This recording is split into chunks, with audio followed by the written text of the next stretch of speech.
ಸ್ನೇಹಿತರೆ ನಮಸ್ತೆ, welcome to Chaitanya career academy. ಸ್ನೇಹಿತರೆ, ಈ ವರ್ಷದ ಕೇಂದ್ರೀಯ ಶಿಕ್ಷಕರ ಅರ್ಹತಾ ಪರೀಕ್ಷೆ ಅಂದ್ರೆ central teachers eligibility test CTET ಪರೀಕ್ಷೆ ಅಂತ ನಾವೇನು ಕರಿತೇವೆ. ಸೊ ಈ ಪರೀಕ್ಷೆಗೆ ಸಂಬಂಧಪಟ್ಟ ಹಾಗೆ ಅಧಿಸೂಚನೆಯನ್ನ ಹೊರಡಿಸಿದ್ದಾರೆ. ಸೊ ಇದಕ್ಕೆ ಸಂಬಂಧಪಟ್ಟ ಹಾಗೆ ಪಬ್ಲಿಕ್ ನೋಟಿಸ್ ಅನ್ನ ಒಂದು 2-3 ವಾರಗಳ ಹಿಂದೆ ಹೊರಡಿಸಿದ್ರು. ಬಟ್ ಡೀಟೇಲ್ಡ್ ಇನ್ಫಾರ್ಮೇಶನ್ ಬುಲೆಟಿನ್ ಇವತ್ತು ಬಂದಿದೆ. ಸೊ ಇದ್ರ ಬಗ್ಗೆ ನಾನು ಸಂಪೂರ್ಣವಾದಂತಹ ಮಾಹಿತಿಯನ್ನ ತಿಳಿಸಿಕೊಡುವಂತಹ ಪ್ರಯತ್ನವನ್ನ ಮಾಡ್ತೇನೆ. ಸೊ ನಿಮಗೆ ಗೊತ್ತಿರಬಹುದು ಈ ಸಿಟೆಟ್ ಪರೀಕ್ಷೆ ಬಗ್ಗೆ. ಸೊ ಇದಕ್ಕೆ ಸಂಬಂಧಪಟ್ಟಂತ ಡೀಟೇಲ್ಡ್ ಇನ್ಫಾರ್ಮೇಶನ್ ಬುಲೆಟಿನ್ ಅನ್ನು ನೀವು ಸಿಟೆಟ್ ನ ಅಧಿಕೃತ ವೆಬ್ಸೈಟ್ ನಲ್ಲಿ ನೋಡಬಹುದು. ಸೊ ನಮ್ಮ ಟೆಲಿಗ್ರಾಮ್ ಚಾನಲ್ ಅಲ್ಲಿ ಕೂಡ ಕೊಡ್ತೇವೆ. ಟೆಲಿಗ್ರಾಮ್ ಚಾನಲ್ ಲಿಂಕ್ ಅನ್ನು ನಮ್ಮ ವಿಡಿಯೋದ ಡಿಸ್ಕ್ರಿಪ್ಷನ್ ಅಲ್ಲಿ ಕೊಟ್ಟಿರ್ತೇವೆ. ನೋಡಿ, ಸಿಟೆಟ್ ಪರೀಕ್ಷೆ ಅನ್ನುವಂಥದ್ದು ರಾಷ್ಟ್ರ ಮಟ್ಟದಲ್ಲಿ ನಡೆಯುವಂತಹ ಒಂದು ಶಿಕ್ಷಕರ ಅರ್ಹತಾ ಪರೀಕ್ಷೆ, ಕೇಂದ್ರೀಯ ಶಿಕ್ಷಕರ ಅರ್ಹತಾ ಪರೀಕ್ಷೆ ಅಂತ ಹೇಳಿ ಕರೀತೇವೆ. ಸೊ ಪ್ರತಿ ವರ್ಷಕ್ಕೆ 2 ಬಾರಿಯಾಗಿ ಸಿಟೆಟ್ ಪರೀಕ್ಷೆಯನ್ನ ನಡೆಸ್ತಾ ಬರ್ತಾ ಇದ್ರು.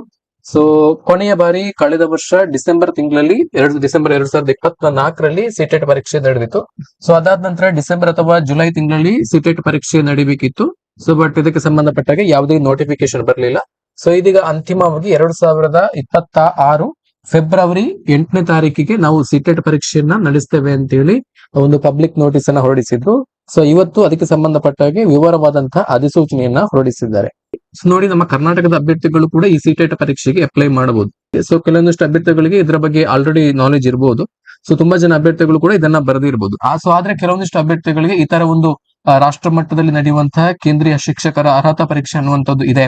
ಸೊ ಇದಕ್ಕೆ ನಾವು ಕೂಡ ಅಪ್ಲೈ ಮಾಡಬಹುದು. ಅಪ್ಲೈ ಮಾಡಿ ನಾವು ಎಲಿಜಿಬಿಲಿಟಿಯನ್ನು ಗಳಿಸಿದ್ರೆ ನಾವು ಕೇಂದ್ರ ಶಿಕ್ಷಕರ ನೇಮಕಾತಿಗೆ ನಾವು ಅಪ್ಲೈ ಮಾಡಬಹುದು. ಸೆಂಟ್ರಲ್ ಸ್ಕೂಲ್ ಅಲ್ಲಿ ಪ್ರತಿ ವರ್ಷ ರಿಕ್ರೂಟ್ಮೆಂಟ್ ಬರ್ತಾ ಇರ್ತದೆ, ಅದು ಗೊತ್ತಿಲ್ಲ. ಸೊ ಮಾಹಿತಿಯ ಕೊರತೆ ಆಗಿರ್ಬೋದು. ಸೊ ಹಾಗಾಗಿ ಎಲಿಜಿಬಲ್ ಇರುವಂತವರು, ಆಸಕ್ತಿ ಇರುವಂತವರು ಎಲ್ಲರೂ ಕೂಡ ಈ ಕೇಂದ್ರೀಯ ಶಿಕ್ಷಕರ ಅರ್ಹತಾ ಪರೀಕ್ಷೆಗೆ ಅರ್ಜಿಯನ್ನ ಹಾಕಬಹುದು. ಸೊ ನಮ್ಮ ಕರ್ನಾಟಕದಲ್ಲಿ KRTET ಪರೀಕ್ಷೆ ಅಥವಾ ಕರ್ನಾಟಕ ಶಿಕ್ಷಕರ ಅರ್ಹತಾ ಪರೀಕ್ಷೆ, TET ಪರೀಕ್ಷೆ ಯಾವ ರೀತಿ ನಡೀತದೋ ಅದೇ ರೀತಿಯಲ್ಲಿ ಸಿಟೆಟ್ ಪರೀಕ್ಷೆ ಕೂಡ ನಡೀತದೆ. ಸೊ ಸಿಟೆಟ್ ಪರೀಕ್ಷೆ ಮಾದರಿಯನ್ನೇ ಎಲ್ಲಾ ರಾಜ್ಯಗಳು, ನಮ್ಮ ಕರ್ನಾಟಕ ಸೇರಿದಂತೆ ಎಲ್ಲಾ ರಾಜ್ಯಗಳು ಕೂಡ ಅಳವಡಿಸಿಕೊಂಡಿರುವಂತದ್ದು. ಸೊ ನಮ್ಮ ಕರ್ನಾಟಕದಲ್ಲಿ ನಡೆಯುವಂತಹ TET ಪರೀಕ್ಷೆಗೆ ಕಂಪೇರ್ ಮಾಡಿದ್ರೆ ಸಿಟೆಟ್ ಪರೀಕ್ಷೆಯ ಕ್ವಶನ್ ಪೇಪರ್ ಡಿಫಿಕಲ್ಟಿ ಲೆವೆಲ್ ಸ್ವಲ್ಪ ಹೈ ಇದೆ, ಸ್ವಲ್ಪ ಟಫ್ ಆಗಿ ಇರುತ್ತೆ ಕ್ವಶನ್ ಪೇಪರ್. ಸೊ ಹಾಗಾಗಿ ಇದಕ್ಕೆ ನೀವು ಪ್ರಾಕ್ಟೀಸ್ ಮಾಡಬೇಕು, ಫೋಕಸ್ ಮಾಡಿ ಸ್ಟಡಿ ಮಾಡಬೇಕು. ಸೊ ಸೀರಿಯಸ್ ಆಗಿ ಪ್ರಿಪೇರ್ ಆಗಬೇಕು. ಸೊ ಈ ರೀತಿ ಮಾಡಿದ್ರೆ ನೀವು ಸಿಟೆಟ್ ಪರೀಕ್ಷೆಯಲ್ಲಿ ಕೂಡ ಕ್ವಾಲಿಫೈ ಆಗಬಹುದು. ಸೊ ನಾನು ಕೂಡ ಸಿಟೆಟ್ ಪರೀಕ್ಷೆಯಲ್ಲಿ 3 ಬಾರಿ ಕ್ವಾಲಿಫೈ ಆಗಿದ್ದೇನೆ. ಸೊ ಹಾಗಾಗಿ ತುಂಬಾ ಕಷ್ಟದ ಕೆಲಸ ಏನಲ್ಲ. ಸೊ ಸಿಟೆಟ್ ಪರೀಕ್ಷೆ ಅಂದ ತಕ್ಷಣ ನೀವು ಹೆದರಬೇಕಾದಂತ ಅವಶ್ಯಕತೆ ಇಲ್ಲ. ಸೊ ನೀವು ಕರ್ನಾಟಕ TET ಪರೀಕ್ಷೆಗೆ ಯಾವ ರೀತಿ ಪ್ರಿಪೇರ್ ಆಗ್ತಿರೋ ಸೊ ಅದೇ ರೀತಿ ನೀವು ಇದಕ್ಕೆ ಕೂಡ ಪ್ರಿಪೇರ್ ಆಗ್ಬಹುದು. ಸೊ ನಮ್ಮ ಕರ್ನಾಟಕದಲ್ಲಿ ನಡೆಯುವಂತಹ TET ಪರೀಕ್ಷೆ ಕೇವಲ ಕರ್ನಾಟಕದಲ್ಲಿ ನಡೆಯುವಂತ ಶಿಕ್ಷಕರ ನೇಮಕಾತಿಗಳಿಗೆ ಮಾತ್ರ ಸಂಬಂಧಪಟ್ಟಿರುವಂತದ್ದು, ಅದಕ್ಕೆ ಮಾತ್ರ ನೀವು ಎಲಿಜಿಬಲ್ ಆಗ್ತೀರಿ. ಬಟ್ ಈ ಸಿಟೆಟ್ ಪರೀಕ್ಷೆಯನ್ನು ಕ್ವಾಲಿಫೈ ಆಗೋದ್ರಿಂದ ನೀವು ಕೇಂದ್ರ ಸರ್ಕಾರ ನಡೆಸುವಂತಹ ವಿವಿಧ ಶಿಕ್ಷಕರ ನೇಮಕಾತಿ ಪರೀಕ್ಷೆಗಳು, ಅದು ಕೇಂದ್ರೀಯ ವಿದ್ಯಾಲಯ ಸಂಘಟನೆಯಲ್ಲಿ ಇರಬಹುದು, ಅಂದ್ರೆ KVS ಶಾಲೆಗಳು, ಕೇಂದ್ರೀಯ ವಿದ್ಯಾಲಯಗಳಲ್ಲಿ ಇರಬಹುದು, ಅಥವಾ ನವೋದಯ ವಸತಿ ಶಾಲೆಗಳು, NVS ಸ್ಕೂಲ್ಸ್ ಗಳು ಅಂತೇಳಿ ಕರಿತವೆ, ಜವಾಹರ್ ನವೋದಯ ವಿದ್ಯಾಲಯಗಳು ಅಂತೇಳಿ, JNV ಅಥವಾ NVS ಅಂತೇಳಿ ಕರಿತವೆ. ಸೊ ಇದರಲ್ಲಿ ನಡೆಯುವಂತಹ ನೇಮಕಾತಿ ಪ್ರಕ್ರಿಯೆಗಳಾಗಿರ್ಬೋದು, ಅಥವಾ ಸೈನಿಕ್ ಸ್ಕೂಲ್, ಆರ್ಮಿ ಸ್ಕೂಲ್ಸ್ ಗಳಲ್ಲಿ ನಡೆಯುವಂತ ನೇಮಕಾತಿಗಳಿಗೆ ಸಂಬಂಧಪಟ್ಟಾಗೆ ಈ ರೀತಿ ಸೆಂಟ್ರಲ್ ಸ್ಕೂಲ್ಸ್ ಗಳಲ್ಲಿ CBSE ಪಠ್ಯಕ್ರಮವನ್ನು ಹೊಂದಿರುವಂತಹ ಶಾಲೆಗಳಲ್ಲಿ, ಕೇಂದ್ರ ಸರ್ಕಾರ ನೇರವಾಗಿ ನಡೆಸುವಂತಹ ಶಾಲೆಗಳಲ್ಲಿ ನಡೆಯುವಂತಹ ನೇಮಕಾತಿ ಪ್ರಕ್ರಿಯೆಗಳಿಗೆ ನೀವು ಅಪ್ಲೈ ಮಾಡಬಹುದು. ಅದಕ್ಕೆ ಎಲಿಜಿಬಲ್ ಆಗ್ತೀರಿ ಈ ಸಿಟೆಟ್ ಪರೀಕ್ಷೆಯನ್ನ ಉತ್ತೀರ್ಣರಾಗೋದ್ರಿಂದ. ಸೊ ನಮ್ಮ ಕರ್ನಾಟಕ TET ಪರೀಕ್ಷೆಯನ್ನು ಕ್ವಾಲಿಫೈ ಆದ್ರೆ ನೀವು ಕೇವಲ ಕರ್ನಾಟಕದಲ್ಲಿ ನಡೆಯುವಂತಹ ಶಿಕ್ಷಕರ ನೇಮಕಾತಿಗಳಿಗೆ ಮಾತ್ರ ಅಪ್ಲೈ ಮಾಡಬಹುದು. ಸೊ ಬಟ್ ಈ ಸಿಟೆಟ್ ಪರೀಕ್ಷೆಯನ್ನು ಕ್ವಾಲಿಫೈ ಆಗಿದ್ರೆ ನೀವು ಕರ್ನಾಟಕದಲ್ಲಿ ನಡೆಯುವಂತಹ ಶಿಕ್ಷಕರ ನೇಮಕಾತಿಗಳಿಗೆ ಕೂಡ ಅಪ್ಲೈ ಮಾಡಬಹುದು, ಅದು ಕೂಡ ಎಲಿಜಿಬಲ್. ಹಾಗೇನೆ ಕೇಂದ್ರ ಸರ್ಕಾರದ ಮಟ್ಟದಲ್ಲಿ ನಡೆಯುವಂತಹ ಕೇಂದ್ರ ಶಿಕ್ಷಕರ ನೇಮಕಾತಿಯಲ್ಲಿ ಕೂಡ ನೀವು ಪಾಲ್ಗೊಳ್ಳಬಹುದು. ಸೊ ಈ KVS ಹಾಗೂ NVS ನೇಮಕಾತಿಗಳು ಪ್ರತಿ ವರ್ಷ ಬರ್ತವೆ. ಕೇಂದ್ರೀಯ ವಿದ್ಯಾಲಯಗಳು ಹಾಗೂ ನವೋದಯ ವಿದ್ಯಾಲಯಗಳಲ್ಲಿ ಪ್ರತಿ ವರ್ಷ ವೇಕೆನ್ಸಿಗಳು ಬರ್ತವೆ. ಸೊ ಈಗ ಕೂಡ ಸುಮಾರು 12,000ಕ್ಕೂ ಹೆಚ್ಚು ಟೀಚಿಂಗ್ ಪೋಸ್ಟ್ ಗಳಿಗೆ ಕಾಲ್ಫರ್ ಆಗಿದೆ, ಅಪ್ಲಿಕೇಶನ್ ಓಪನ್ ಇದೆ. ಸೊ ಇದಕ್ಕೆ ನೀವು ಅಪ್ಲೈ ಮಾಡಬೇಕಿದ್ರೆ ಸಿಟೆಟ್ ಕಂಪಲ್ಸರಿ. ಸೊ ಹಾಗಾಗಿ ಕೇವಲ ಕರ್ನಾಟಕ TET ಪರೀಕ್ಷೆಯನ್ನ ಕ್ವಾಲಿಫೈ ಆದಂತಹ ಅಭ್ಯರ್ಥಿಗಳು ಈ ರಿಕ್ರೂಟ್ಮೆಂಟ್ ಗೆ ನೀವು ಅಪ್ಲೈ ಮಾಡ್ಲಿಕ್ಕೆ ಸಾಧ್ಯ ಆಗುದಿಲ್ಲ, ಸಿಟೆಟ್ ಬೇಕೇ ಬೇಕು. ಹಾಗಾಗಿ ಇದೊಂದು ನಿಮಗೆ ಅವಕಾಶ ಅಂತ ಹೇಳ್ಬೋದು. ಸೊ ಪ್ರತಿ ವರ್ಷ KVS NVS ನೇಮಕಾತಿಗಳು ಬರ್ತಾ ಇರ್ತವೆ. ಹಾಗಾಗಿ ಇದಕ್ಕೆ ಅಪ್ಲೈ ಮಾಡಬೇಕಿದ್ರೆ ನಿಮಗೆ ಸಿಟೆಟ್ ಪರೀಕ್ಷೆಯಲ್ಲಿ ಕ್ವಾಲಿಫೈ ಆಗುವಂತದ್ದು ತುಂಬಾ ಇಂಪಾರ್ಟೆಂಟ್. ಸೊ ನಮ್ಮ ಕರ್ನಾಟಕದಲ್ಲಿ ಶಿಕ್ಷಕರ ನೇಮಕಾತಿ ಪರೀಕ್ಷೆಗಳು ಅದು ಯಾವಾಗ ಬರ್ತದೆ ಅಂತ ಹೇಳಿ ಯಾರಿಗೂ ಕೂಡ ಗೊತ್ತಿಲ್ಲ. ಸೊ ಅದು 5 ವರ್ಷ ಆಗ್ಬೋದು, 10 ವರ್ಷ ಕೂಡ ಆಗ್ಬೋದು, ಅಥವಾ ಎಷ್ಟೇ ವರ್ಷ ಆದ್ರೂ ಕೂಡ ಈ ಶಿಕ್ಷಕರ ನೇಮಕಾತಿಗಳನ್ನ ನಿಯಮಿತವಾಗಿ ಕಾಲಕ್ಕೆ ಅನುಗುಣವಾಗಿ ಮಾಡುವಂತಹ ಗೋಜಿಗೆ ಯಾವ ಸರ್ಕಾರಗಳು ಕೂಡ ಹೋಗುದಿಲ್ಲ. ಹಾಗಾಗಿ ಈ ಕೇಂದ್ರ ಸರ್ಕಾರ ನಡೆಸುವಂತ ಶಿಕ್ಷಕರ ನೇಮಕಾತಿ ಪರೀಕ್ಷೆಗಳು ತುಂಬಾ ಪಾರದರ್ಶಕವಾಗಿ ನಡೀತವೆ, ತುಂಬಾ ದಕ್ಷತೆಯಿಂದ ನಡೆಸ್ತವೆ. ಎಲ್ಲಾ ರೀತಿಯಲ್ಲೂ ಕೂಡ ತುಂಬಾ ಅಚ್ಚುಕಟ್ಟಾಗಿ ನಡೆಯುವಂತ ಪ್ರಕ್ರಿಯೆ ಇದು, ನೇಮಕಾತಿ ಪ್ರಕ್ರಿಯೆ ಇದು. ಹಾಗಾಗಿ ನೀವು ಎಲಿಜಿಬಲ್ ಇದ್ರೆ, ಅರ್ಹ ಅಭ್ಯರ್ಥಿಗಳಿದ್ರೆ ಖಂಡಿತವಾಗಿ ಕೂಡ ನೀವು ಈ ನೇಮಕಾತಿಗೆ ಅರ್ಜಿಯನ್ನ ಸಲ್ಲಿಸಿ ನೀವು ಸೀರಿಯಸ್ ಆಗಿ ಫೋಕಸ್ ಮಾಡಿ ಸ್ಟಡಿಯನ್ನ ಮಾಡಿದ್ರೆ ಖಂಡಿತವಾಗಿ ಕೂಡ ಸರ್ಕಾರಿ ಶಿಕ್ಷಕರ ಹುದ್ದೆಗಳನ್ನ ಸರ್ಕಾರದ ಶಾಲೆಗಳಲ್ಲಿ, ಕೇಂದ್ರೀಯ ಶಾಲೆಗಳಲ್ಲಿ ಸರ್ಕಾರಿ ಶಿಕ್ಷಕರ ಹುದ್ದೆಗಳನ್ನ ನೀವು ಪಡ್ಕೊಳ್ಬಹುದು. ಸೊ ನಮ್ಮಲ್ಲಿ, ನಮ್ಮ ಕರ್ನಾಟಕದಲ್ಲಿ ನಡೆಯುವಂತ ನೇಮಕಾತಿಗಳ ಬಗ್ಗೆ ನಾವು ಮಾತಾಡ್ಬೇಕಂತಿಲ್ಲ. ಯಾವ ರೀತಿ ನೇಮಕಾತಿ ಪ್ರಕ್ರಿಯೆಗಳು ನಡೀತವೆ, ಒಂದು ನೋಟಿಫಿಕೇಶನ್ ಬಂದ್ರೆ ನೆಕ್ಸ್ಟ್ ಏನೆಲ್ಲ ಪ್ರಕ್ರಿಯೆಗಳು ನಡೀತವೆ ಅನ್ನೋದು ನಿಮಗೆ ಗೊತ್ತಿದೆ. ಎಲ್ಲವೂ ಕೂಡ ಜಗತ್ ಜಾಹೀರಾಗಿರುವಂತದ್ದು. ಯಾವುದೇ ನೇಮಕಾತಿ ಪ್ರಕ್ರಿಯೆಗಳು ಕೂಡ ಕಾಲಕ್ಕೆ ನಡೀತಾ ಇಲ್ಲ. ಒಂದು ನೋಟಿಫಿಕೇಶನ್ ಬಂದ್ರು ಕೂಡ ಅದರಲ್ಲಿ ಸಾಕಷ್ಟು ವಿವಾದಗಳು, ಕೋರ್ಟ್ ಕೇಸುಗಳು, ತಡೆಯಾಜ್ಞೆಗಳು, ಇವೆಲ್ಲ ಅಡ್ಡಿ ಆತಂಕಗಳು ಬರ್ತಾನೆ ಇರ್ತವೆ. ಹಾಗಾಗಿ ನೀವು ಬರೀ ಕರ್ನಾಟಕ ಶಿಕ್ಷಕರ ನೇಮಕಾತಿಯನ್ನ ನೀವು ಫೋಕಸ್ ಮಾಡದೆ ಇಂತ ಕೇಂದ್ರೀಯ ಶಿಕ್ಷಕರ ನೇಮಕಾತಿ ಪರೀಕ್ಷೆಯನ್ನ ಕ್ವಾಲಿಫೈ ಮಾಡಿಕೊಂಡು ನೀವು ಕೇಂದ್ರ ಸರ್ಕಾರ ನಡೆಸುವಂತ ಶಿಕ್ಷಕರ ನೇಮಕಾತಿ ಪರೀಕ್ಷೆಗಳಿಗೆ ಕೂಡ ಅಪ್ಲೈ ಮಾಡಬಹುದು. ಸೊ ಇವಿಷ್ಟು ಇಂಪಾರ್ಟೆಂಟ್ ವಿಚಾರಗಳನ್ನ ನಾನು ಮೊದಲೇ ಹೇಳಿದ್ದೇನೆ. ಸೊ ಯಾತಕ್ಕೋಸ್ಕರ ನಾವು ಸಿಟೆಟ್ ಪರೀಕ್ಷೆಯನ್ನ ಬರೀಬೇಕು ಅನ್ನೋದ್ರ ಬಗ್ಗೆ ಕಂಪ್ಲೀಟ್ ಆದಂತಹ ಮಾಹಿತಿ ನಿಮಗೆ ಸಿಗ್ಲಿ ಅನ್ನೋ ದೃಷ್ಟಿಯಿಂದ ನಾನು ಇಷ್ಟು ಪೀಠಿಕೆಯನ್ನೇ ಹೇಳಿರುವಂತದ್ದು. ಸೊ ನೋಡಿ, ಈಗ ನೋಟಿಫಿಕೇಶನ್ ಅನ್ನ ನಾವು ನೋಡ್ತಾ ಹೋಗೋಣ. ನೋಡಿ, ಇಲ್ಲಿ CTET central teachers eligibility test important dates ಗಳ ಬಗ್ಗೆ ನಾವು ನೋಡಿದ್ರೆ, ಸೊ ಈ ಸಿಟೆಟ್ ಪರೀಕ್ಷೆಗೆ ನೀವು ಆನ್ಲೈನ್ ಅಪ್ಲಿಕೇಶನ್ ಅನ್ನ ಹಾಕಬೇಕು. ಸೊ ಆನ್ಲೈನ್ ಅಪ್ಲಿಕೇಶನ್ ಸಲ್ಲಿಸಲು ಪ್ರಾರಂಭವಾದಂತಹ ದಿನಾಂಕ 27 ನವೆಂಬರ್ 2025, ಅಂದ್ರೆ ಇವತ್ತಿನಿಂದ ಆರಂಭ ಆಗಿದೆ. 27 ನವೆಂಬರ್ 2025ರಿಂದ. ಸೊ ಈ ಆನ್ಲೈನ್ ಅಪ್ಲಿಕೇಶನ್ ಹಾಕ್ಲಿಕ್ಕೆ ಕೊನೆಯ ದಿನಾಂಕ, ಲಾಸ್ಟ್ ಡೇಟ್ ಬಂದ್ಬಿಟ್ಟು 18 ಡಿಸೆಂಬರ್ 2025. ಸುಮಾರು 20 ದಿವಸಗಳ ಕಾಲಾವಕಾಶ ಕೊಟ್ಟಿದ್ದಾರೆ. ಸೊ ಹಾಗೇನೆ last date for submission of fee, online fee payment ಅನ್ನು ಮಾಡ್ಕೊಳ್ಳಿಕ್ಕೆ ಕೂಡ 18 ಡಿಸೆಂಬರ್ 2025 ಕೊನೆಯ ದಿನಾಂಕ ಆಗಿರ್ತದೆ. ಸೊ ಸಿಟೆಟ್ ಪರೀಕ್ಷೆ ಬಗ್ಗೆ ನಿಮಗೆ ಗೊತ್ತಿರ್ತದೆ. ನಮ್ಮ ಕರ್ನಾಟಕದಲ್ಲಿ ಯಾವ ರೀತಿ ಟಿಇಟಿ ಪರೀಕ್ಷೆಯಲ್ಲಿ 2 ಪತ್ರಿಕೆಗಳು ಇರ್ತವೆ ಸಪರೇಟ್ ಆಗಿ, ಪೇಪರ್ 1 ಮತ್ತು ಪೇಪರ್ 2. ಸೊ ಇದೇ ರೀತಿ ಸಿಟೆಟ್ ಪರೀಕ್ಷೆಯಲ್ಲಿ ಕೂಡ 2 ಪತ್ರಿಕೆಗಳು ಇರ್ತವೆ. ಸೊ ಪತ್ರಿಕೆ 1 ಇದು 1ರಿಂದ 5ನೇ ತರಗತಿಯವರೆಗೆ ಪಾಠವನ್ನು ಮಾಡುವಂತಹ ಶಿಕ್ಷಕರಿಗೆ ಅರ್ಹತೆಯನ್ನು ಗಳಿಸಿಕೊಡುವಂತಹ ಪತ್ರಿಕೆ. ಹಾಗೆಯೇ ಪೇಪರ್ 2 ಪತ್ರಿಕೆ 2 ಇದು 6ರಿಂದ 8ನೇ ತರಗತಿಯವರೆಗೆ ಪಾಠವನ್ನು ಮಾಡುವಂತಹ ಶಿಕ್ಷಕರಿಗೆ ಅರ್ಹತೆಯನ್ನ ಗಳಿಸಿಕೊಡುವಂತಹ ಪತ್ರಿಕೆ. ಸೊ ಈ ಎಕ್ಸಾಮ್ ಅನ್ನ ಯಾವಾಗ ಇಟ್ಟಿದ್ದಾರೆ ಅಂತ ಹೇಳಿದ್ರೆ 8 ಫೆಬ್ರವರಿ 2026. ಸುಮಾರು ಹತ್ರ 2 ತಿಂಗಳ ಕಾಲಾವಕಾಶವಿದೆ. ಸಾಕಷ್ಟು ಟೈಮ್ ಇದೆ. ನೀವು ಫೋಕಸ್ ಮಾಡಿ ಸೀರಿಯಸ್ ಆಗಿ ಪ್ರಿಪೇರ್ ಆದ್ರೆ ನೀವು ಖಂಡಿತವಾಗಿ ಕೂಡ ಈ ಸಿಟೆಟ್ ಪರೀಕ್ಷೆಯನ್ನ ಕ್ವಾಲಿಫೈ ಆಗಬಹುದು. ಸೊ ನಿಮ್ಮ ಕ್ವಾಲಿಫಿಕೇಶನ್ ಗೆ ಅನುಗುಣವಾಗಿ ನೀವು ಪೇಪರ್ 1 ಅಥವಾ ಪೇಪರ್ 2 ಗೆ ಅಪ್ಲೈ ಮಾಡಬಹುದು. ಸೊ ಅದನ್ನು ಕೂಡ ನಾನು ಮುಂದಕ್ಕೆ ಹೇಳ್ತಾ ಹೋಗ್ತೇನೆ. ನೋಡಿ, ಸೊ ಈಗಾಗಲೇ ನೋಡಿದ ಹಾಗೆ ಎಕ್ಸಾಮ್ ಡೇಟ್ 8 ಫೆಬ್ರವರಿ 2026 ಅದನ್ನ ಕ್ಲಿಯರ್ ಆಗಿ ಕೊಟ್ಟಿದ್ದಾರೆ. ಯಾವುದೇ ಕಾರಣಕ್ಕೂ ಕೂಡ ಇದನ್ನ ಚೇಂಜ್ ಮಾಡುದಿಲ್ಲ. ಅದು ಶೆಡ್ಯೂಲ್ ಆದಂತ ಎಕ್ಸಾಮಿನೇಷನ್ ಡೇಟ್ ಗೆ ನಿಮ್ಮ ಸಿಟೆಟ್ ಎಕ್ಸಾಮ್ ನಡೀತದೆ. ಸೊ ನೆಕ್ಸ್ಟ್ ಪರೀಕ್ಷಾ ಶುಲ್ಕದ ಬಗ್ಗೆ, ನೀವು ಸಿಟೆಟ್ ಪರೀಕ್ಷೆಗೆ ಅಪ್ಲೈ ಮಾಡಬೇಕಿದ್ರೆ ಅಪ್ಲೈ ಮಾಡಿದ ನಂತರ ನೀವು ಕೊನೆಗೆ ಎಕ್ಸಾಮಿನೇಷನ್ ಫೀಸ್ ಅನ್ನ, ಪರೀಕ್ಷಾ ಶುಲ್ಕವನ್ನ ಪಾವತಿಯನ್ನ ಮಾಡಬೇಕು. ಸೊ ನೋಡಿ, ಇಲ್ಲಿ ಜನರಲ್ ವ್ಯಾಪ್ತಿಯಲ್ಲಿ ಬರುವಂತಹ ಅಭ್ಯರ್ಥಿಗಳು ಹಾಗೂ ಒಬಿಸಿ ವ್ಯಾಪ್ತಿಯಲ್ಲಿ ಬರುವಂತಹ ಅಭ್ಯರ್ಥಿಗಳು, ಸಾಮಾನ್ಯ ವರ್ಗದ ಅಭ್ಯರ್ಥಿಗಳು ಹಾಗೂ ಹಿಂದುಳಿದ ವರ್ಗದ ಅಭ್ಯರ್ಥಿಗಳು, ನಮ್ಮ ಕರ್ನಾಟಕದಲ್ಲಿ ಬರುವಂತಹ 2A, 2B, 3A, 3B ವರ್ಗದ ಅಭ್ಯರ್ಥಿಗಳು ಅವರು ಒಬಿಸಿ ಲಿಸ್ಟ್ ಅಲ್ಲಿ ಬರ್ತಾರೆ ಸೆಂಟ್ರಲ್ ಅಲ್ಲಿ. ಸೊ ಇವರು ಪೇಪರ್ 1 ಅಥವಾ ಪೇಪರ್ 2 ಅನ್ನ, ಪತ್ರಿಕೆ 1 ಅಥವಾ ಪತ್ರಿಕೆ 2 ಕೇವಲ ಒಂದು ಪತ್ರಿಕೆಯನ್ನ ಮಾತ್ರ ಬರೆಯುವುದಿದ್ರೆ ಸೊ ಇಂಥವರಿಗೆ 1,000 ರೂಪಾಯಿ ಅರ್ಜಿ ಶುಲ್ಕವನ್ನ ನಿಗದಿ ಮಾಡಿದ್ದಾರೆ. ಸೊ ಹಾಗೇನೆ ಇಲ್ಲಿ ಕೆಟಗರಿ ವ್ಯಾಪ್ತಿಯಲ್ಲಿ ಬರುವಂತಹ ಅಭ್ಯರ್ಥಿಗಳು ಅಂದ್ರೆ SC, ST, differently abled person ಅಂದ್ರೆ ಫಿಸಿಕಲಿ ಚಾಲೆಂಜ್ಡ್ ಕ್ಯಾಂಡಿಡೇಟ್ಸ್ಗಳು, ವಿಕಲಚೇತನ ಅಭ್ಯರ್ಥಿಗಳು ಕೇವಲ ಒಂದು ಪತ್ರಿಕೆಯನ್ನು ಮಾತ್ರ ಬರೆಯುವುದಿದ್ರೆ, ಅದು ಪೇಪರ್ 1 ಆಗಿರ್ಬೋದು ಅಥವಾ ಪೇಪರ್ 2 ಮಾತ್ರ ಆಗಿರ್ಬೋದು. ಸೊ ಕೇವಲ ಒಂದು ಪತ್ರಿಕೆಯನ್ನು ಮಾತ್ರ ಬರೆಯುವುದಿದ್ರೆ ಅಂತವರಿಗೆ 500 ರೂಪಾಯಿ ಪರೀಕ್ಷಾ ಶುಲ್ಕವನ್ನ ನಿಗದಿ ಮಾಡಿದ್ದಾರೆ. ಸೊ ಹಾಗೇನೆ ಇಲ್ಲಿ ಜನರಲ್ ವ್ಯಾಪ್ತಿಯಲ್ಲಿ ಬರುವಂತಹ ಅಭ್ಯರ್ಥಿಗಳು ಹಾಗೂ ಒಬಿಸಿ ವ್ಯಾಪ್ತಿಯಲ್ಲಿ ಬರುವಂತಹ ಅಭ್ಯರ್ಥಿಗಳು ಇಲ್ಲಿ 2 ಪತ್ರಿಕೆಯನ್ನು ಕೂಡ ಬರೆಯುವುದಿದ್ರೆ, ಪೇಪರ್ 1 ಮತ್ತು ಪೇಪರ್ 2 ಎರಡನ್ನೂ ಕೂಡ ಅಟೆಂಪ್ಟ್ ಮಾಡುವುದಿದ್ರೆ ಸೊ ಅಂತವರಿಗೆ 1200 ರೂಪಾಯಿ ಅರ್ಜಿ ಶುಲ್ಕವನ್ನ ನಿಗದಿ ಮಾಡಿದ್ದಾರೆ, ಪರೀಕ್ಷಾ ಶುಲ್ಕವನ್ನ. ಹಾಗೇನೆ ಇಲ್ಲಿ SC, ST, different abled person, ವಿಶೇಷ ಚೇತನ ಅಭ್ಯರ್ಥಿಗಳು, ಇವರು 2 ಪತ್ರಿಕೆಯನ್ನ ಬರೆಯುವುದಿದ್ರೆ ಇವರಿಗೆ 600 ರೂಪಾಯಿ ಅರ್ಜಿ ಶುಲ್ಕವನ್ನ ನಿಗದಿ ಮಾಡಿದ್ದಾರೆ. ಸೊ ಈ ರೀತಿ ನೀವು ಪರೀಕ್ಷಾ ಶುಲ್ಕವನ್ನ ಪಾವತಿಯನ್ನ ಮಾಡಬೇಕು. ಪರೀಕ್ಷಾ ಶುಲ್ಕವನ್ನ ನೀವು ಆನ್ಲೈನ್ ಮೋಡ್ ಮುಖಾಂತರ ಮಾತ್ರ ಪಾವತಿಯನ್ನು ಮಾಡಬಹುದು. ನಿಮ್ಮ ಡೆಬಿಟ್ ಕಾರ್ಡ್ ಯೂಸ್ ಮಾಡಿ, ಕ್ರೆಡಿಟ್ ಕಾರ್ಡ್ ಯೂಸ್ ಮಾಡಿ, UPI ಆಪ್ಷನ್ ಅನ್ನು ಯೂಸ್ ಮಾಡಿ ನೀವು ಆನ್ಲೈನ್ ಪೇಮೆಂಟ್ ಮುಖಾಂತರ ನಿಮ್ಮ ಪರೀಕ್ಷಾ ಶುಲ್ಕವನ್ನ ಪಾವತಿಯನ್ನ ಮಾಡಬಹುದು. ಸೊ ಇನ್ನು structure and content of the CTET ಪರೀಕ್ಷೆ ಎಕ್ಸಾಮಿನೇಷನ್ ಪ್ಯಾಟರ್ನ್ ಯಾವ ರೀತಿ ಇರ್ತದೆ ಅಂತೇಳಿ.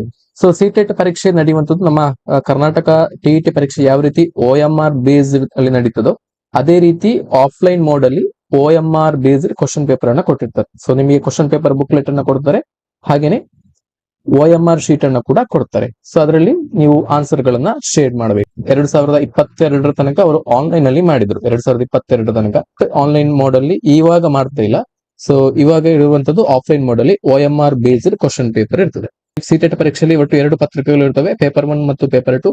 Paper 1 will be for a person who intends to be a teacher for class 1 to 5th and Paper 2 will be for a person who intends to be a teacher for class 6 to class 8 ಇರ್ತದೆ. 1ರಿಂದ 5ನೇ ತರಗತಿವರೆಗೆ ಪಾಠವನ್ನು ಮಾಡುವಂತಹ ಶಿಕ್ಷಕರಿಗೆ paper 1, 6ರಿಂದ 8ನೇ ತರಗತಿವರೆಗೆ ಪಾಠವನ್ನು ಮಾಡುವಂತಹ ಶಿಕ್ಷಕರಿಗೆ paper 2. ಈ ರೀತಿ ಅರ್ಹತಾ ಪತ್ರಿಕೆಗಳು ಇರ್ತವೆ. ಸೊ ಪೇಪರ್ 1 ನ ಎಕ್ಸಾಮಿನೇಷನ್ ಪ್ಯಾಟರ್ನ್ ಯಾವ ರೀತಿ ಇರ್ತದೆ ಅಂತ ಹೇಳಿ ನಾವು ಜಸ್ಟ್ ಬ್ರೀಫ್ ಆಗಿ ಇಲ್ಲಿ ನೋಡ್ತಾ ಹೋಗೋಣ. ನೋಡಿ, ಪೇಪರ್ 1 ಇದು 1ರಿಂದ 5ನೇ ತರಗತಿವರೆಗೆ ಶಿಕ್ಷಕರಾಗಲು ಅರ್ಹತೆಯನ್ನು ಗಳಿಸಿಕೊಡುವಂತಹ ಪತ್ರಿಕೆ. ಸೊ ಇದರಲ್ಲಿ ಒಟ್ಟು 5 ವಿಭಾಗಗಳು ಇರ್ತವೆ, 5 ಸೆಕ್ಷನ್ಸ್ ಗಳು ಇದಾವೆ. ಸೊ ಇದರಲ್ಲಿ ಮೊದಲನೇದಾಗಿ ಚೈಲ್ಡ್ ಡೆವಲಪ್ಮೆಂಟ್ ಅಂಡ್ ಪೆಡಾಗಜಿ, ಅಂದ್ರೆ ಶಿಶು ವಿಕಾಸ ಮತ್ತು ಬೋಧನಾಶಾಸ್ತ್ರ, ಮ್ಯಾಥಮೆಟಿಕ್ಸ್ ಗಣಿತಶಾಸ್ತ್ರ ಇರ್ತದೆ, ಹಾಗೆಯೇ ಎನ್ವಿರಾನ್ಮೆಂಟಲ್ ಸ್ಟಡೀಸ್. ಸೊ ಇದು ಎಲ್ರಿಗೂ ಕೂಡ ಕಂಪಲ್ಸರಿ ಆಗಿರುವಂತದ್ದು. ಈ 3 ಪಾರ್ಟ್ ಎಲ್ರಿಗೂ ಕೂಡ ಕಂಪಲ್ಸರಿ ಆಗಿರುವಂತದ್ದು. ಸೊ ಹಾಗೆಯೇ ಲ್ಯಾಂಗ್ವೇಜ್ 1, ಇದು ನಿಮಗೆ ಬೇಕಾದಂತಹ ಲ್ಯಾಂಗ್ವೇಜ್ ಅನ್ನ ನೀವು ತೆಗೆದುಕೊಳ್ಳಬಹುದು. ಸೊ ಕ್ವಶನ್ ಪೇಪರ್ ಮೀಡಿಯಂ ನ ಬಗ್ಗೆ ನೀವು ಕೇಳಬಹುದು, ಸರ್ ಇದು ಕ್ವಶನ್ ಪೇಪರ್ ಮೀಡಿಯಂ ಕನ್ನಡದಲ್ಲಿ ಇರ್ತದೆ ಅಂತ ಹೇಳಿ, ಕನ್ನಡದಲ್ಲಿ ಪರೀಕ್ಷೆನ ಬರಿಬಹುದು ಅಂತ ಹೇಳಿ. ಸೊ ಕನ್ನಡದಲ್ಲಿ ಪರೀಕ್ಷೆ ಇರಲ್ಲ.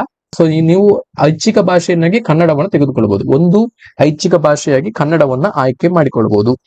ಉಳಿದ ಪಾರ್ಟ್ಗಳು, ಈಗ ಚೈಲ್ಡ್ ಡೆವಲಪ್ಮೆಂಟ್ ಅಂಡ್ ಪೆಡಾಗಜಿ ಆಗ್ಬಹುದು, ಅಥವಾ ಮ್ಯಾಥಮೆಟಿಕ್ಸ್, ಎನ್ವಿರಾನ್ಮೆಂಟಲ್ ಸ್ಟಡೀಸ್, ಇವೆಲ್ಲವೂ ಕೂಡ ನಿಮಗೆ ಬೈಲಿಂಗ್ವಲ್ ಆಗಿರ್ತದೆ. ಅಂದ್ರೆ ಅದು ಕನ್ನಡ ಭಾಷೆಯಲ್ಲಿ ಇರಲ್ಲ, ಇಂಗ್ಲಿಷ್ ಮತ್ತು ಹಿಂದಿ ಭಾಷೆಯಲ್ಲಿ ಮಾತ್ರ ಇರ್ತವೆ, ಕನ್ನಡದಲ್ಲಿ ಇರಲ್ಲ. ಇದನ್ನ ನೀವು ಇಂಗ್ಲಿಷ್ ನಲ್ಲೇ ಬರಿಬೇಕು, ಇಂಗ್ಲಿಷ್ ನಲ್ಲೇ ಓದ್ಕೊಳ್ಬೇಕು.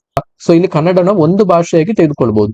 ಫಸ್ಟ್ ಲ್ಯಾಂಗ್ವೇಜ್ ಆಗಿ ಕನ್ನಡವನ್ನು ತೆಗೆದುಕೊಳ್ಬಹುದು, ಅಥವಾ ಸೆಕೆಂಡ್ ಲ್ಯಾಂಗ್ವೇಜ್ ಆಗಿ ಕನ್ನಡವನ್ನು ತೆಗೆದುಕೊಳ್ಬಹುದು. ಇಂಗ್ಲಿಷ್ ಮತ್ತು ಕನ್ನಡವನ್ನ ಫಸ್ಟ್ ಮತ್ತು ಸೆಕೆಂಡ್ ಲ್ಯಾಂಗ್ವೇಜ್ ಆಗಿ ನೀವು ತೆಗೆದುಕೊಳ್ಬಹುದು. ಫಸ್ಟ್ ಲ್ಯಾಂಗ್ವೇಜ್ ಇಂಗ್ಲಿಷ್ ಬೇಕಿದ್ರು ತೆಗೆದುಕೊಳ್ಬಹುದು, ಫಸ್ಟ್ ಲ್ಯಾಂಗ್ವೇಜ್ ಕನ್ನಡ ಬೇಕಿದ್ರು ತೆಗೆದುಕೊಳ್ಬಹುದು, ಹಾಗೆಯೇ ಸೆಕೆಂಡ್ ಲ್ಯಾಂಗ್ವೇಜ್ ಕನ್ನಡವನ್ನ ಬೇಕಿದ್ರು ತಗೊಳ್ಳಿ, ಅಥವಾ ಸೆಕೆಂಡ್ ಲ್ಯಾಂಗ್ವೇಜ್ ಇಂಗ್ಲಿಷ್ ಅನ್ನ ಬೇಕಿದ್ರು ತಗೊಳ್ಳಿ. ನಿಮಗೆ ಸರಿ ಹೊಂದುವಂತಹ ನಿಮ್ಮ ಆಸಕ್ತಿಗೆ ಅನುಗುಣವಾಗಿ ನೀವು ಇಲ್ಲಿ ಭಾಷೆಯನ್ನ ಆಯ್ಕೆ ಮಾಡ್ಕೊಳ್ಬೇಕು. ಎರಡು ಭಿನ್ನವಾದಂತಹ ಭಾಷೆಗಳು, ಕನ್ನಡ ಮತ್ತು ಇಂಗ್ಲಿಷ್ ಅನ್ನ ನೀವು ತೆಗೆದುಕೊಳ್ಬಹುದು. ಸೊ ಇಲ್ಲಿ ಕ್ವಶನ್ ಪೇಪರ್ ಪ್ಯಾಟರ್ನ್ ಈಚ್ ಕೆಟಗರಿಯಿಂದ ಕೂಡ, ಸೊ ಇಲ್ಲಿ 5 ಸೆಕ್ಷನ್ ಇದೆ. ಸೊ ಈ 5 ಸೆಕ್ಷನ್ ಇಂದ ಕೂಡ 30 ಅಂಕಗಳಿಗೆ ಪ್ರಶ್ನೆಗಳು ಬರ್ತವೆ. 30 ಅಂಕಗಳು, ಎಲ್ಲ ಪಾರ್ಟ್ ಇಂದ ಕೂಡ 30 ಅಂಕಗಳು. ಸೊ ಒಟ್ಟಾಗಿ 150 ಪ್ರಶ್ನೆಗಳಿರ್ತವೆ, 150 ಅಂಕಗಳು. ಸೊ ಇದರಲ್ಲಿ ಯಾವುದೇ ನೆಗೆಟಿವ್ ಮಾರ್ಕ್ಸ್ ಇರೋದಿಲ್ಲ. No negative marks in CTET exam. ಯಾವುದೇ ಋಣಾತ್ಮಕ ಅಂಕಗಳು ಇರುವುದಿಲ್ಲ. ಪ್ರತಿಯೊಂದು ಪ್ರಶ್ನೆ ಕೂಡ 1 ಅಂಕಗಳು, ಋಣಾತ್ಮಕ ಅಂಕಗಳು ಇರುವುದಿಲ್ಲ. ಸೊ ತಪ್ಪು ಉತ್ತರ ಕೊಟ್ಟರು ಕೂಡ ಯಾವುದೇ ಮಾರ್ಕ್ಸ್ ಡಿಡಕ್ಟ್ ಆಗಲ್ಲ. ಸೊ ಈಗಾಗಲೇ ಹೇಳಿದಾಗೆ ಕನ್ನಡವನ್ನ ಒಂದು ಭಾಷೆಯನ್ನಾಗಿ ನೀವು ಆಯ್ಕೆ ಮಾಡಿಕೊಳ್ಳಬಹುದು. ಕ್ವಶನ್ ಪೇಪರ್ ಇಂಗ್ಲಿಷ್ ನಲ್ಲಿ ಇರ್ತದೆ. ಸೊ ನೆಕ್ಸ್ಟ್ ಬರುವಂತದ್ದು ಪೇಪರ್ 2. ಪೇಪರ್ 2 ಯಾವ ರೀತಿ ಇರ್ತದೆ ಅಂತೇಳಿ. ಸೊ ಪೇಪರ್ 2 ಕೂಡ ಪೇಪರ್ 1 ನ ರೀತಿಯಲ್ಲಿ ಇದರಲ್ಲಿ ಕೂಡ ಚೈಲ್ಡ್ ಡೆವಲಪ್ಮೆಂಟ್ ಅಂಡ್ ಪೆಡಾಗಜಿ ಇದೆ. ಶಿಶು ವಿಕಸನ ಮತ್ತು ಬೋಧನಾಶಾಸ್ತ್ರಕ್ಕೆ ಸಂಬಂಧಪಟ್ಟಂತ 30 ಪ್ರಶ್ನೆಗಳು ಬರ್ತವೆ, 30 ಅಂಕಗಳು. ಹಾಗೆ ಮ್ಯಾಥಮೆಟಿಕ್ಸ್ ಅಂಡ್ ಸೈನ್ಸ್, ಇದು ಯಾರಿಗೆ ಅಂತ ಹೇಳಿದ್ರೆ for mathematics and science teacher, ವಿಜ್ಞಾನ ವಿಭಾಗದ ವಿದ್ಯಾರ್ಥಿಗಳಿಗೆ, BSc BEd ಅನ್ನು ಮಾಡಿದಂತ ಅಭ್ಯರ್ಥಿಗಳಿಗೆ, BEd ಅನ್ನು ಮಾಡಿದಂತ ಅಭ್ಯರ್ಥಿಗಳಿಗೆ, BCA BEd ಅನ್ನು ಮಾಡಿದಂತಹ ಅಭ್ಯರ್ಥಿಗಳಿಗೆ ಇಲ್ಲಿ ಮ್ಯಾಥಮೆಟಿಕ್ಸ್ ಅಂಡ್ ಸೈನ್ಸ್ ಗೆ ಸಂಬಂಧಪಟ್ಟಂತ 60 ಪ್ರಶ್ನೆಗಳು ಇರ್ತವೆ, 60 ಅಂಕಗಳು. ಹಾಗೆಯೇ ಇಲ್ಲಿ ಸೋಷಿಯಲ್ ಸ್ಟಡೀಸ್ ಟೀಚರ್ಸ್ ಗಳಿಗೆ ಸೋಷಿಯಲ್ ಸ್ಟಡೀಸ್ ಅಥವಾ ಸೋಷಿಯಲ್ ಸೈನ್ಸ್ ಇರ್ತದೆ. BA BEd, BCom BEd, BSW BEd, BBA plus BEd ಈ ರೀತಿ ಮಾಡ್ಕೊಂಡಂತಹ ಅಭ್ಯರ್ಥಿಗಳಿಗೆ ಇದು ಸಮಾಜಶಾಸ್ತ್ರಕ್ಕೆ ಸಂಬಂಧಪಟ್ಟಂತ, ಸಮಾಜ ಅಧ್ಯಯನಕ್ಕೆ ಸಂಬಂಧಪಟ್ಟಂತ 60 ಪ್ರಶ್ನೆಗಳು, 60 ಅಂಕಗಳು. ಹಾಗೆಯೇ ಇಲ್ಲಿ ಕೂಡ ಲ್ಯಾಂಗ್ವೇಜ್ 1 ಮತ್ತು ಲ್ಯಾಂಗ್ವೇಜ್ 2 ಪೇಪರ್ 1 ನಲ್ಲಿ ಹೇಳಿದಾಗೆ ಯಾವ್ದಾದ್ರು 2 ಭಾಷೆಯನ್ನ ನೀವು ತೆಗೆದುಕೊಳ್ಬಹುದು. 2 ಭಿನ್ನವಾಗಿರುವಂತಹ ಭಾಷೆಯನ್ನ ತೆಗೆದುಕೊಳ್ಬಹುದು. ಕನ್ನಡವನ್ನು ಕೂಡ ತೆಗೆದುಕೊಳ್ಬಹುದು. ಲ್ಯಾಂಗ್ವೇಜ್ 1 ನಲ್ಲಿ 30, ಲ್ಯಾಂಗ್ವೇಜ್ 2 ಅಲ್ಲಿ 30, ಒಟ್ಟಾಗಿ 60 ಅಂಕಗಳು ಈ ಲ್ಯಾಂಗ್ವೇಜ್ ಗಳಿಗೆ ಸಂಬಂಧಪಟ್ಟ. ಒಟ್ಟಾಗಿ ಈ ಪತ್ರಿಕೆ ಕೂಡ 150 ಅಂಕಗಳಿಗೆ 150 ಪ್ರಶ್ನೆಗಳು ಇರ್ತವೆ. ಇಲ್ಲಿ ಕೂಡ ಯಾವುದೇ ನೆಗೆಟಿವ್ ಮಾರ್ಕ್ಸ್ ಗಳು ಇರುವುದಿಲ್ಲ, ನೋ ನೆಗೆಟಿವ್ ಮಾರ್ಕ್ಸ್. ಸೊ ಇನ್ನು ಈ ಪೇಪರ್ 1 ಮತ್ತು ಪೇಪರ್ 2 ಪರೀಕ್ಷೆ ಬರೀಬೇಕಿದ್ರೆ ಕ್ವಾಲಿಫಿಕೇಶನ್ ಏನು ಅಂತ ಹೇಳಿ ನೋಡಿದ್ರೆ, ಸೊ ಪೇಪರ್ 1 ಪರೀಕ್ಷೆಯನ್ನ ಬರೀಬೇಕಿದ್ರೆ ಇದು 1ರಿಂದ 5ನೇ ತರಗತಿವರೆಗೆ ಶಿಕ್ಷಕರಾಗಲು ಅರ್ಹತೆಯನ್ನ ಗಳಿಸಿಕೊಡುವಂತಹ ಪತ್ರಿಕೆ ಆಗಿರೋದ್ರಿಂದ, ಸೊ ಇಲ್ಲಿ ನಿಮಗೆ ಪೇಪರ್ 1 ಅನ್ನ ಬರೀಬೇಕಿದ್ರೆ ಸೊ ನೀವು PUC ಕಂಪ್ಲೀಟ್ ಮಾಡಬೇಕು. PUC ಅಲ್ಲಿ 50% ಮಾರ್ಕ್ಸ್ ಅನ್ನ ತೆಗೆದುಕೊಂಡು ನೀವು ಕಂಪ್ಲೀಟ್ ಮಾಡಿರ್ಬೇಕು. ಸೊ ಅದರ ಜೊತೆಗೆ ನೀವು diploma in education DEd course ಅನ್ನ ಮಾಡಿರಬೇಕು. ಡಿಪ್ಲೊಮಾ ಇನ್ ಎಜುಕೇಶನ್ ಅಥವಾ diploma in elementary education, DELED course ಅಂತ ಕೂಡ ಕರೀತಾರೆ ಕೆಲವೊಂದು ಕಾಲೇಜುಗಳಲ್ಲಿ. ಸೊ ಈ ಕೋರ್ಸ್ ಅನ್ನ ಮಾಡಿರಬೇಕು. PUC ಪ್ಲಸ್ DEd ಅನ್ನ ಮಾಡಿರಬೇಕು. ಅಥವಾ ನೀವು PUC ಮಾಡಿ ಡಿಗ್ರಿ ಮಾಡಿರ್ತೀರಿ, ಆ ನಂತರ DEd ಕೋರ್ಸ್ ಅನ್ನ ಮಾಡಿದ್ರು ಕೂಡ ನಡೆಯುತ್ತದೆ. DEd ಈ ಕೋರ್ಸ್ ಅನ್ನ ಮಾಡಿದ್ರು ಕೂಡ ನಡೆಯುತ್ತೆ. ಸೊ ಹಾಗಾಗಿ ಪೇಪರ್ 1 ಗೆ ಕ್ವಾಲಿಫಿಕೇಶನ್ ಅನ್ನ ಕ್ಲಿಯರ್ ಮಾಡ್ಕೊಳ್ಳಿ. PUC ಪ್ಲಸ್ DEd ಅಥವಾ degree plus DEd, diploma in education. BEd ಅಲ್ಲ, ಬ್ಯಾಚುಲರ್ ಆಫ್ ಎಜುಕೇಶನ್ ಅಲ್ಲ, DEd diploma in education. So paper 1 ಗೆ ನಾವು BEd ಕ್ಯಾಂಡಿಡೇಟ್ಸ್ ಗಳು ಅಪ್ಲೈ ಮಾಡಬಹುದಾ ಅಂತ ಕೇಳಿದ್ರೆ ಆಗಲ್ಲ. ಪೇಪರ್ 1 ಗೆ ನೀವು ಬಿ ಎಡ್ ಕ್ಯಾಂಡಿಡೇಟ್ಸ್ ಗಳು ಅಪ್ಲೈ ಮಾಡೋಕೆ ಸಾಧ್ಯ ಆಗೋದಿಲ್ಲ. ನಮ್ಮ ಕರ್ನಾಟಕ ಶಿಕ್ಷಕರ ಪರೀಕ್ಷೆಯಲ್ಲಿ ಕೂಡ ಇದನ್ನೇ ಅನುಷ್ಠಾನ ಮಾಡಿದ್ದಾರೆ. ಈ ವರ್ಷ ಅನುಷ್ಠಾನ ಮಾಡಿದ್ದಾರೆ. ಪೇಪರ್ 1 ಗೆ ಬಿ ಎಡ್ ಎಲಿಜಿಬಲ್ ಕ್ಯಾಂಡಿಡೇಟ್ಸ್ ಗಳು ಅಪ್ಲೈ ಮಾಡುವ ಹಾಗಿಲ್ಲ. ಬಿ ಎಡ್ ಮಾಡಿದಂತಹ ಅಭ್ಯರ್ಥಿಗಳು, ಡಿಗ್ರಿ ಮಾಡಿ ಬಿ ಎಡ್ ಮಾಡಿದಂತಹ ಅಭ್ಯರ್ಥಿಗಳು ಈ ಪೇಪರ್ 1 ಗೆ ಅಪ್ಲೈ ಮಾಡುವ ಹಾಗಿಲ್ಲ. ಸೊ ಇದಕ್ಕೆ ಸಂಬಂಧಪಟ್ಟಾಗಿ ಸುಪ್ರೀಂ ಕೋರ್ಟ್ ನ ಸ್ಪಷ್ಟ ನಿರ್ದೇಶನ ಇದೆ. ಸೊ ಬಿ ಎಡ್ ಮಾಡಿದಂತಹ ಅಭ್ಯರ್ಥಿಗಳು ಪ್ರಾಥಮಿಕ ಶಾಲಾ ಶಿಕ್ಷಕರಾಗಲು ಅರ್ಹರಲ್ಲ ಅಂತೇಳಿ ಒಂದು ತೀರ್ಪನ್ನ ಕೊಟ್ಟಿದೆ. 1ನೇ ತರಗತಿಯಿಂದ 5ನೇ ತರಗತಿಯವರೆಗೆ ನಾವು ಪ್ರಾಥಮಿಕ ಶಾಲಾ ಅಂತೇಳಿ ಕರೀತೇವೆ. ಸೊ ಈ ತರಗತಿಗಳಿಗೆ ನೀವು ಪಾಠವನ್ನ ಮಾಡಬೇಕಿದ್ರೆ ನೀವು ಅಟ್ಲೀಸ್ಟ್ ಡಿಪ್ಲೊಮಾ ಇನ್ ಎಜುಕೇಶನ್ ಅಥವಾ diploma in elementary education course ಅನ್ನ ಕಂಪ್ಲೀಟ್ ಮಾಡಬೇಕು ಅಂತೇಳಿ ಸುಪ್ರೀಂ ಕೋರ್ಟ್ ಒಂದು ಸ್ಪಷ್ಟವಾದಂತ ನಿರ್ದೇಶನವನ್ನ ಕೊಟ್ಟಿದೆ. ಸೊ ಅದರ ಪ್ರಕಾರ ಸಿಟೆಟ್ ಪರೀಕ್ಷೆ ಕಳೆದ 2-3 ವರ್ಷಗಳಿಂದ ಸಿಟೆಟ್ ಪರೀಕ್ಷೆಯಲ್ಲಿ ಪೇಪರ್ 1 ಗೆ ಬಿ ಎಡ್ ಎಲಿಜಿಬಲ್ ಕ್ಯಾಂಡಿಡೇಟ್ಸ್ ಗಳು, ಬಿ ಎಡ್ ಕೋರ್ಸ್ ಅನ್ನ ಮಾಡಿದಂತಹ ಅಭ್ಯರ್ಥಿಗಳಿಗೆ ಅವಕಾಶವನ್ನ ಕೊಟ್ಟಿಲ್ಲ. ಅದಕ್ಕಿಂತ ಮುಂಚೆ ಕೊಟ್ಟಿದ್ರು.